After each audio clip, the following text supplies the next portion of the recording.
కవితపై మంత్రి కొండా సురేఖ విమర్శలు గుప్పించారు. కాంగ్రెస్ ప్రభుత్వం గురించి మాట్లాడే నైతిక అర్హత లేదన్నారు. 10 ఏళ్ల బీఆర్ఎస్ పాలనలో అంతా అవినీతే జరిగిందంటూ తెలిపారు. ఉద్యోగాలు నియామకం చేపట్టకుండా విచ్చలవిడిగా అవినీతికి పాల్పడ్డారంటూ విమర్శించారు. అసలు ఆమె ఎందుకు ప్రెస్ మీట్లు పెడుతుందో, ఎందుకు మాట్లాడుతుందో నాకైతే అర్థం కావట్లేదు. ఆమె మాట్లాడిన ప్రతి మాట కూడా దయ్యాలు వేదాలు వల్లించినట్టుగా ఉంటా ఉన్నాయి.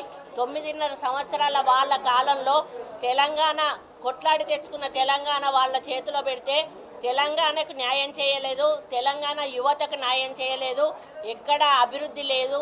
నీళ్లు కానీ నిధులు కానీ నియామకాల విషయంలో పూర్తిగా నిర్లక్ష్యం చేసి యువత భవిష్యత్తును ప్రశ్నార్థకంగా చేసి తెలంగాణ అభివృద్ధిని మరి ఎక్కడ వేసిన గొంగలి అక్కడే ఉన్నట్లుగా చేసి ఒక 2 నెలలు కూడా మా ప్రభుత్వం వచ్చి కాకముందే ఈరోజు ప్రభుత్వంపై 10 సంవత్సరాలు పరిపాలించిన వాళ్ళు మాట్లాడడం అనేది హాస్యాస్పదంగా ఉందని ఈ సందర్భంగా నేను కవిత గారికి చెప్తా ఉన్నాను.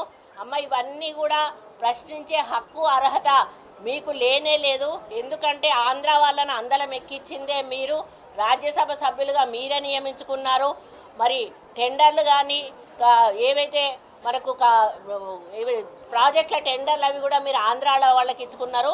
ఆంధ్ర వాళ్ళని పెంచి పోషించిందే కేసీఆర్ కుటుంబము, టీఆర్ఎస్ ప్రభుత్వం అని చెప్పి ఈ సందర్భంగా నేను చెప్తా ఉన్నాను.